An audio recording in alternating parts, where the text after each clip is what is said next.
Auto driver horror story. मेरा नाम इकबाल है और मैं पिछले 20 सालों से मुंबई में ऑटो चला रहा हूँ। मैं मुंबई का चप्पा चप्पा जानता हूँ और सभी इलाकों से गुजर चुका हूँ, पर मुंबई में एक ऐसी भी जगह है जहाँ मैं कभी नहीं जाता। वो है मुंबई की गुड़गांव में स्थित आर्या कॉलोनी। करीब 8-9 साल पहले देर रात को एक पैसेंजर को रॉयल पाम सोसाइटी में छोड़ के मैं घर वापस लौट रहा था।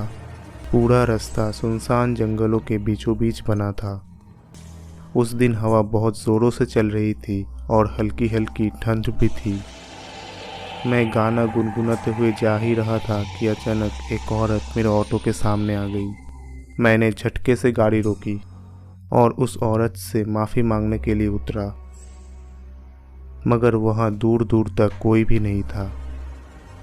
मुझे लगा कि ये शायद मेरी आंखों का वहम है, तो मैं ऑटो में वापस बैठ गया। जैसे ही मैंने ऑटो स्टार्ट करी, एक बूढ़ी सी औरत मेरे बगल में आके खड़ी हो गई और उसने मुझे कहा कि थोड़ा आगे तक चलोगे, और पीछे बैठ गई। उस औरत ने फटे पुराने कपड़े पहने थे और उसका शरीर पूरा मिट्टी में लिपटा हुआ था। उसका चेहरा उसके बिखरे बालों से छुपा सा हुआ था।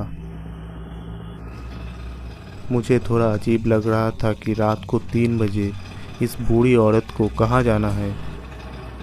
मैंने उससे पूछा कि मैडम, कहाँ जाना है आपको? उसने जवाब में मुझे कहा कि आगे शमशान है, बस वहीं तक जाना है।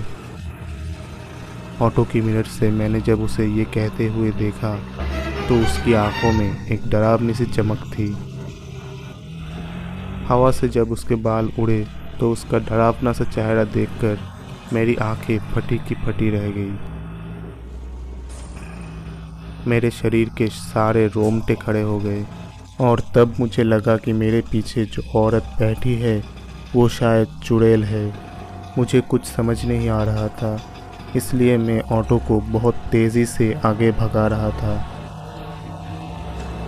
एकदम से मेरी ऑटो में खटखट हुई और वो बंद पड़ गई। मैंने तुरंत उतर के बिना उस औरत से आंखें मिलाए ऑटो को ठीक करने में लग गया। जैसे ही मैंने ऑटो ठीक करके ऑटो स्टार्ट किया, तब मैंने देखा कि वो औरत मेरे पीछे वाली सीट पे है ही नहीं। तभी मेरे बगल से एक ऑटो गुजरा और उस ऑटो में वही औरत बैठी थी।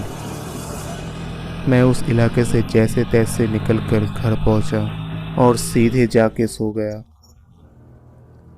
अगली सुबह मुझे मालूम चला कि उस इलाके में एक ऑटो का एक्सीडेंट हुआ है और ऑटो ड्राइवर की उसी समय मौत हो गई थी। और सबसे चौंका देने वाली बात ये थी कि ये वही ऑटो था जिसमें वो बूढ़ी औरत बैठ के निकली थी।